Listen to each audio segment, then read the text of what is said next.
निकट भविष्य में रहस्यमय जीव कहीं से भी दिखाई देते हैं और मानव जाति को मारना शुरू कर देते हैं, जिससे एक सर्वनाश घटना होती है जो कई बचे लोगों को नहीं छोड़ती है। जो हुआ उसके बारे में कई सिद्धांत हैं, जैसे संक्रमण ले जाने वाला एक बग, एक बैंगनी धुंध और मानवता के लिए एक सजा, लेकिन वे सभी अफवाहें हैं और किसी के पास वास्तविक कहानी नहीं है। शहर में पॉल आपूर्ति की तलाश में है जब अचानक सायरन बजने लगते हैं। वह तुरंत बाहर भागता है और सड़कों के माध्यम से अपना रास्ता बनाता है। जब आवश्यक हो तो छिप जाता है और किसी भी चीख और बम से दूर जा रहा है। जैसे ही शहर काले धुएं में ढका हुआ है, पॉल इसे बाहरी इलाके में एक परित्यक्त घर में बनाता है, जहां वह अपने बच्चों के साथ फिर से जुड़ता है, जिसकी उसे अकेले देखभाल करनी चाहिए। 15 साल बाद पॉल के लड़के स्वस्थ किशोरों में विकसित हुए हैं। वे एक ही घर में रहते हैं और आपूर्ति की तलाश में दिन के दौरान बाहर जाते हैं, लेकिन वे रात में छिपे रहते हैं। जैसे ही सूरज ढलना शुरू होता है, जोसेफ खिड़कियों को कवर करता है और अपने कुत्ते रोको को घर में आने के लिए कहता है। पॉल बाहर इंतजार करता है जब तक कि वह थॉमस को वापस नहीं देखता और उसे देर से आने के लिए डांटता है। थॉमस बताते हैं कि उन्हें अपने पड़ोसियों रोज परिवार की मदद करना पसंद है, जिनके पास एक खेत है। फिर उनमें से 3 रात का खाना खाने से पहले हर दरवाजे और खिड़की को बंद करना सुनिश्चित करते हैं। पॉल ने थॉमस को एक बार फिर डांटते हुए कहा कि अगर वह फिर से देर हो जाती है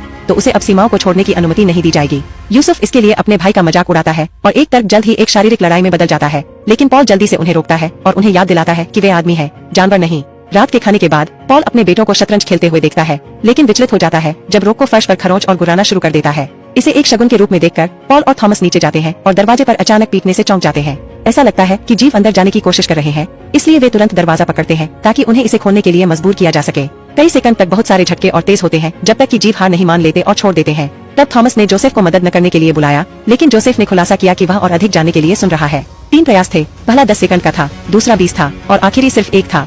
जोसेफ का मानना है कि पहला एक परीक्षण था और दूसरा तोड़ने का वास्तविक प्रयास था, जबकि तीसरा सिर्फ एक निराश हिट था। अगले दिन वे दरवाजे की जांच करते हैं और लकड़ी पर पंजे के सभी निशान देखते हैं। दरवाजे ने ताकत खो दी है, इसलिए पॉल और उसके लड़के इसे मजबूत करने के लिए लकड़ी की तलाश में निकलते हैं। वे अपने सभी निष्कर्षों को घर में वापस लाते हैं और जब थॉमस लकड़ी काटता है तो पॉल जोसेफ की जांच करता है, जो खलिहान में कुछ बना रहा है। पॉल से कुछ उकसाने के बाद जोसेफ ने स्वीकार किया कि वह एक वाहन बनाने की कोशिश कर रहा है, क्योंकि वह सीमित और डरा हुआ महसूस कर रहा है। हालांकि वह इसे काम नहीं कर सकता। पॉल प्रभावित होता है और एक नजर डालता है, जल्दी से कुछ बदलाव करता है, जो अंत में कार को चलाता है।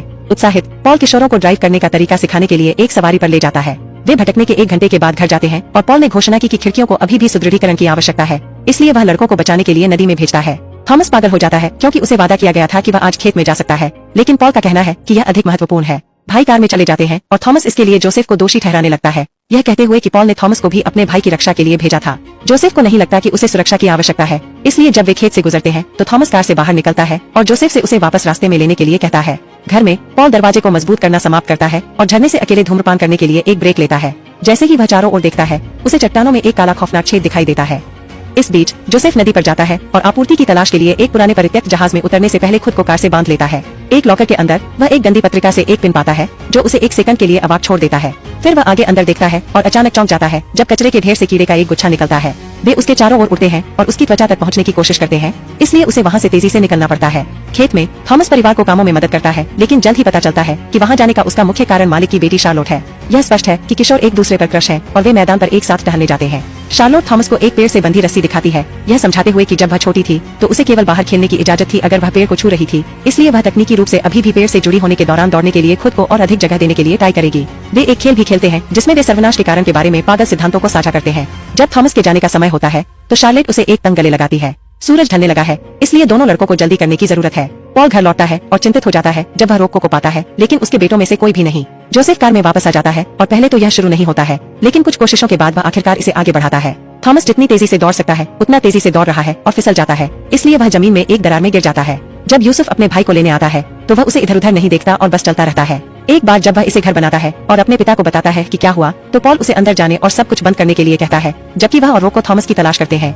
दरार में थॉमस एक बहुत ही पीड़ादायक शरीर के साथ उठता है। एक लाइटर का उपयोग करते हुए वह क्षेत्र के चारों ओर देखना शुरू कर देता है और दीवार में एक छेद के माध्यम से पहुंचने वाले प्राणी को देखकर चौंक जाता है। यह भी चिल्लाता है, जिसे पॉल और रोको ने सुना है। सावधानी से चलते हुए थॉमस एक छोटा चाकू निकालता है और राक्षस के हाथ पर वार करता है, जिससे वह छेद में पीछे हट जाता है। हालांकि जब थॉमस पीछे हटता है तो एक दूसरा प्राणी ऊपर दिखाई देता है और उसका चेहरा पकड़ लेता है। थॉमस को सांस लेने में परेशानी होती है, लेकिन इससे पहले कि वह बाहर निकल सके, पॉल आता है और राक्षस को जल्दी से मारने के लिए वापस खींचता है। यह सुनिश्चित करने के बाद कि थॉमस ठीक है, पॉल और रोको को एक सुरंग मिलती है जो उन्हें दरार में ले जाती है। इस समय जंगल के माध्यम से भागना खतरनाक है, इसलिए वे सुरक्षा के लिए सूर्योदय तक दरार में रहने और प्रवेश द्वार को अवरुद्ध करने का फैसला करते हैं। वे छेद के माध्यम से आने वाले जीवों को सुन सकते हैं ताकि वे एक भड़कना तैयार हो जाएं, केवल जमीन को हिलाना शुरू कर दें। यह पता चला है कि राक्षस अब भूमिगत हो रहे हैं और गंदगी के साथ बाहर निकलने को कवर करके समूह को दरार में फंसा रहे हैं। जैसा कि रॉको भौंकता रहता है और दरार गड़गड़ाहट बंद नहीं करेगी, पॉल अपने बेटे और कुत्ते को वापस जाने के लिए कहता है, क्योंकि वह जमीन में खुलने वाले छेद के अंदर भड़कता है। जब जीव बाहर पहुंचने की कोशिश करते हैं तो पॉल एक छोटा विस्फोट करता है जो दुख की बात है कि उसे भी मारता है। घर में यूसुफ बहुत चरमराहट सुनता है और योजना बनाना शुरू कर देता है। कुछ मिनट बाद वह अपनी कुर्सी से बंधी रस्सी के साथ मुख्य दरवाजे के सामने बैठता है और वह सो जाता है। जल्द ही एक प्राणी लकड़ी को दरवाजे में एक छेद को ढककर अंदर पहुंचता है, जिससे उसकी नाखून यह जांचने के लिए बढ़ जाती है कि क्या यूसुफ वास्तव में सो रहा है। जब लड़का प्रतिक्रिया नहीं करता है तो प्राणी अंदर आता है, केवल यूसुफ के लिए यह प्रकट करने के लिए कि वह नाटक कर रहा था और रस्सी खींच रहा था। एक पिंजरा छत से गिरता है, तुरंत प्राणी को पकड़ लेता है। खुद पर गर्व करते हुए जोसेफ पिंजरे को कंबल से ढक देता है और सो जाता है। अगली सुबह वह चिंतित है क्योंकि अन्य अभी तक वापस नहीं आए हैं, इसलिए वह खोज करने के लिए कार में निकलता है। इस बीच थॉमस ने फिर से प्रवेश द्वार खोलने के लिए गिरी हुई गंदगी के माध्यम से खोदा है और अपने भारी घायल पिता को बाहर खींच रहा है। रोक को भी बाहर आता है और जोसेफ को खोजने के लिए कार के शोर का अनुसरण करता है और उसे अपने परिवार के पास वापस ले जाता है। भाई तुरंत पॉल को कार तक और फिर घर पर उसके बिस्तर पर ले जाने के लिए एक साथ काम करते हैं। जब वे चर्चा करते हैं कि कैसे आगे बढ़ना है, थॉमस अंत में पिंजरे को नोटिस करता है और कंबल के नीचे देखता है, जिससे प्राणी पागल हो जाता है। यूसुफ तुरंत कंबल वापस रख देता है, यह समझाते हुए कि प्रकाश राक्षसों को चोट पहुंचाता है। फिर वे पॉल के घावों पर पट्टी बांधते हैं, जबकि यूसुफ बताते हैं कि कल रात प्राणी को आने में 8 सेकंड का समय लगा, जो अभी तक का सबसे कम समय है। उसे यह भी यकीन है कि एक दूसरा प्राणी था जो चला गया। उनका व्यवहार बहुत तेजी से बदल रहा है और यूसुफ ने निष्कर्ष निकाला है कि कुछ सही नहीं है। थॉमस बताते हैं कि जीव स्मार्ट है। कल रात उन्होंने गुफा में एक झुंड को मार डाला और शायद वे बदला लेने के लिए यहाँ आए थे, क्योंकि चार्लोट ने कहा कि वे शायद ही कभी खेत में जाते हैं। यूसुफ को नहीं लगता कि उन्होंने प्राणियों को मार डाला, वह सोचता है कि केवल पॉल ने ही ऐसा किया था। खुद को साबित करने के लिए थॉमस पिंजरे में प्राणी को मारने की कोशिश करता है। जोसेफ उसे रोकने की कोशिश करता है क्योंकि वह इसका अध्ययन करना चाहता है और संघर्ष में राक्षस बाहर आता है, जल्दी से बिस्तर के नीचे छिप जाता है। जब यह अंत में चरम पर होता है तो रोक को उस पर भौंकना शुरू कर देता है, इसलिए राक्षस हमला करने के लिए बदल जाता है।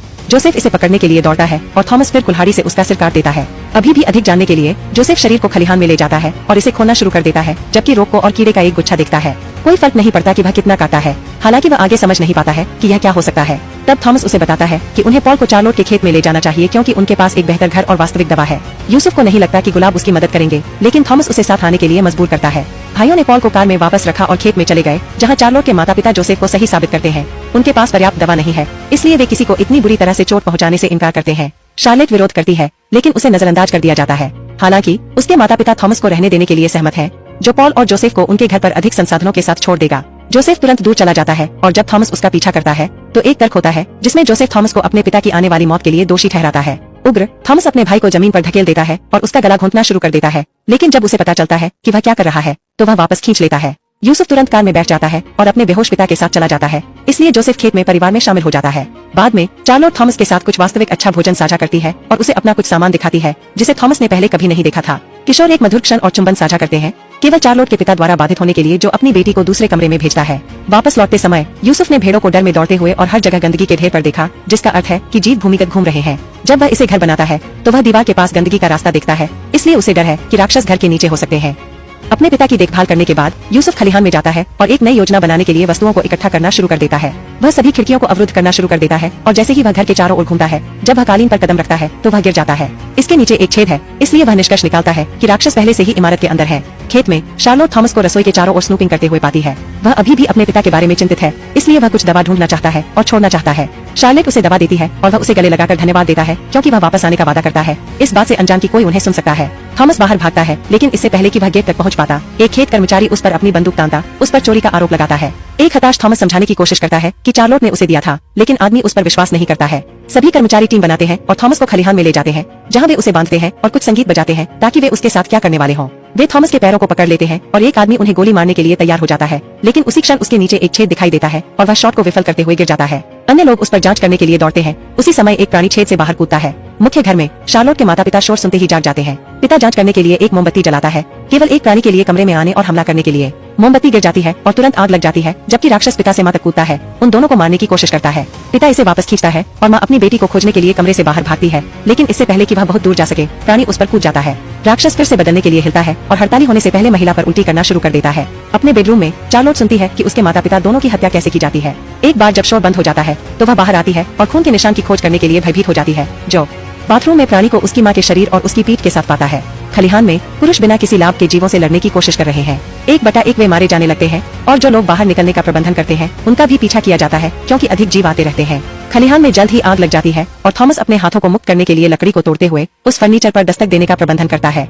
उस पल में एक प्राणी उसे ढूंढता है, लेकिन इससे पहले कि वह हमला कर सके, उसे चार्लोट द्वारा गोली मार दी जाती है। बाद में किशोर बाहर भागते हैं और थॉमस घर में आग देखता है। शार्लेट बताती है कि उसके माता पिता चले गए हैं, इसलिए वे थॉमस के घर जाने के लिए सहमत हैं। जोसेफ के पास वापस वह कुछ समय खरीदने की उम्मीद में फर्नीचर का एक गुच्छा छेद में फेंक देता है। फिर वह अपने बेहोश पिता की जांच करता है और लड़ने के लिए तैयार होने से पहले उसके माथे को चूमता है। दरवाजे का छेद अचानक खुल जाता है, लेकिन यह सिर्फ थॉमस और चार्लोट है। जोसेफ स्वीकार करता है कि उसे थॉमस की मदद की जरूरत है, लेकिन पॉल के जागने से उनकी बातचीत बाधित हो जाती है। वह जल्दी से दवा लेता है और अपने बेटों को लड़ते रहने के लिए कहता है। जोसेफ अपनी योजना दूसरों के साथ साझा करता है और वे खलिहान में पाए जाने वाले सभी गैस के डिब्बे इकट्ठा करते हैं, जबकि रोक को उन्हें आने वाले खतरे से सचेत करने के लिए भौंकता रहता है। समूह घर में एक पुराने फ्रीजर को भी स्थानांतरित करता है। इसके बाद थॉमस और शार्लोट हर शेष खिड़की को मजबूत करना शुरू करते हैं, जबकि जोसेफ फर्नीचर का ढेर बनाता है और उस पर सारी गैस डालता है। शीर्ष पर वह हर विस्फोटक वस्तु को भी जोड़ता है जो उसे मिल सकती है और उसके पिता की सिगरेट में से एक जो धीरे धीरे जल रही है। अचानक छेद को कवर करने वाला ढेर उसी समय हिलने लगता है जब एक प्राणी पॉल के साथ कमरे में चिमनी से नीचे आता है। छेद से एक और राक्षस बाहर आता है और जब वह एक दरवाजे को पार करता है तो थॉमस उसे पीछे से छुरा घोंपता है।